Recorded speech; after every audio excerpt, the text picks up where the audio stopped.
In July of 2012, Mark Zuckerberg financed his $6 million Palo Alto home that's 3 miles away from Facebook's headquarters with a 30-year mortgage. At that time, he was 28 years old and the world's 40th wealthiest person, worth an estimated amount of $15.6 billion. The question is, why would you get into debt when you have billions of dollars and can easily afford it? If he wanted, he could easily buy a dozen $6 million homes in cash without batting an eye. So why get a mortgage? The answer is long and complicated, but in short, it's free money. Sounds ridiculous. Who would give you free money when you are already a billionaire? Let me explain. It all has to do with interest rates. The inflation rate in the US is 2.5 to 3%. So any money you borrow that's below the inflation rate is considered free money. Zuckerberg's mortgage rate is just a little over 1%, but it's adjustable, meaning that based on the circumstances, the rate could possibly go up for one reason or another. If you do the math, the bank is losing money since the mortgage rate is below the inflation. You don't have to be a genius to do the math. For the sake of example, let's say you borrow $1 million at a rate of 1%. The average rate of return on the savings account is 2.4%, meaning that if you deposit that $1 million in another bank, you end up making $24,000 a year, while you only have to make a monthly payment of $10,500 to the bank that lent you that money. Imagine if you can do that with $100 million, or how about $1 billion? When you can borrow money for free, there is no point in tying up your own money when you can use that money for more profitable things. Of course, when you are talking about small amounts of money, this might not make sense because the difference isn't that big. However, when it comes to large sums, playing around with 1, 2, or even 0.5% could potentially mean dozens of thousands of dollars, if not hundreds. Let's say you are a businessman and you can easily afford $1 million house. Why buy a house when you can finance it for 1 or 2% while you invest the rest of that money in your business that could potentially get you 10, 20, if not 30% returns? Even if you're lazy to find a more profitable way to use money, just throwing it all into an index fund can be much more profitable, especially when we are talking about 20 or 30 years.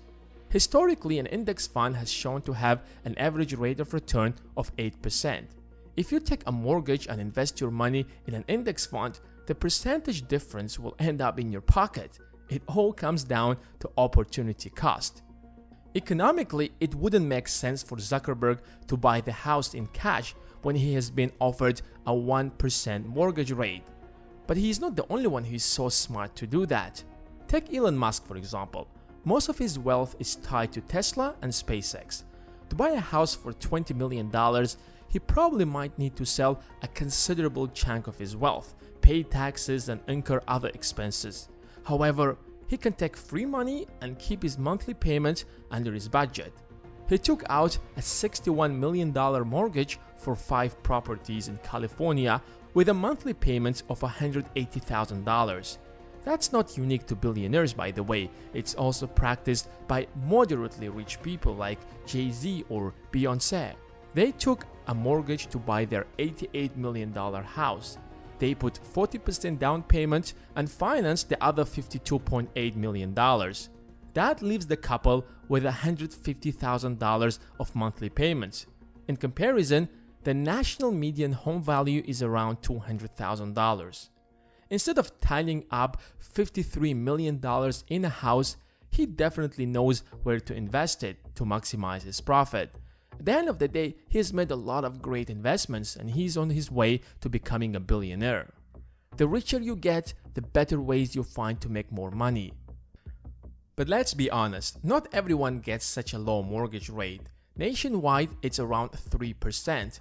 But even at that rate, it still doesn't make sense to purchase a house if you can finance it. However, wait a second, let's make this clear. Why do the super rich get a lower rate in the first place than the rest of the country? First of all, when you are a billionaire, the bank can sleep calmly because no one is worried that you might default on your loan, and in case if something happens, you can easily sell part of your business to pay back your mortgage. That takes out the risk out of the equation. Now compare that to an average employee who could get sick and not be able to work or just lose his job for one reason or another. Secondly, paying your mortgage on time every month helps you build and maintain a healthy credit score. So when you're in trouble next time, with a strong credit score, it will be much easier to borrow money from the banks. You're basically building trust between you and the financial institutions. But it also could be the other way around. Banks do offer such a low mortgage rate to establish a strong relationship with rich people so that when their companies would need a loan from a bank, they would come to them and not their competitors. It's a win-win situation. But these low mortgage rates are adjustable, which means, as I said earlier, they could go up. But no one is worried because if it stops making sense economically to these ultra-rich people, they can easily pay back their mortgage. But most people associate that with something negative because we usually borrow money that we can't afford for entertainments and end up paying a lot more back. In fact, right after getting out of college, you realize what a burden your student debt is already. And once you calculate how many years you have to pay back that debt, you immediately create a perception that debt is bad, especially when you can't even default on it. Playing around with debt is not easy. You are eventually taking a huge risk, and a small miscalculation can lead to disastrous consequences. In fact, we've got into so much debt that most people can't even afford an unexpected $500 bill because we have to make all of these monthly payments. However, that's what distinguishes bad debt from the good one. Debt can ruin your life, make you homeless, and cripple your family if you're reckless. But it also can make you unbelievably rich if you know how to use it, because it's leverage. Leverage is a superpower that can make you rich instantly. Let's say, for the sake of example, you buy this house for $10,000, go to the market and sell it for $11,000. Congrats, you just made a profit of $1,000. However, that's not much.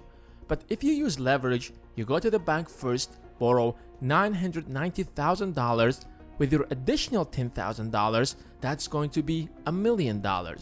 You head to your supplier and buy 100 phones now for $1 million. Turn around and sell it to the market for $1.1 million. But you still owe the bank, so you go back to the bank again and return them $990,000 that you borrowed earlier, and another $10,000 in interest. Now you're left with $100,000.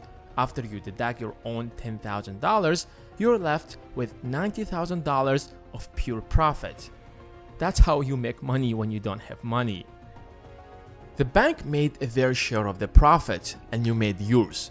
Of course, when you take this formula to the extreme and it's not regulated by the governments and practiced by everyone in the Wall Street, it turns into a financial crisis, as it happened in 2008.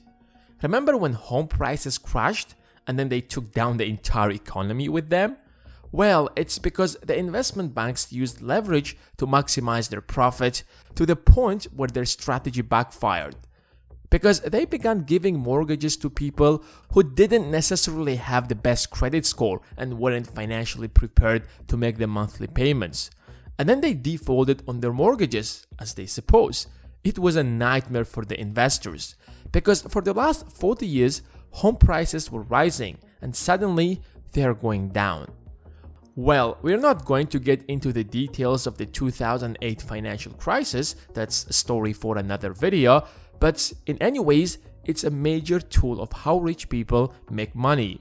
Of course, it's risky and you can end up losing everything, but if you know what you're doing, you can make a fortune overnight. I hope you guys have enjoyed this video and most importantly, found it helpful. And if you did, make sure to give it a thumbs up, and if you want to see more of these videos, consider subscribing and clicking on the bell besides it, so that the next video will appear right in your homepage and you won't miss it. Thanks for watching, and until next time.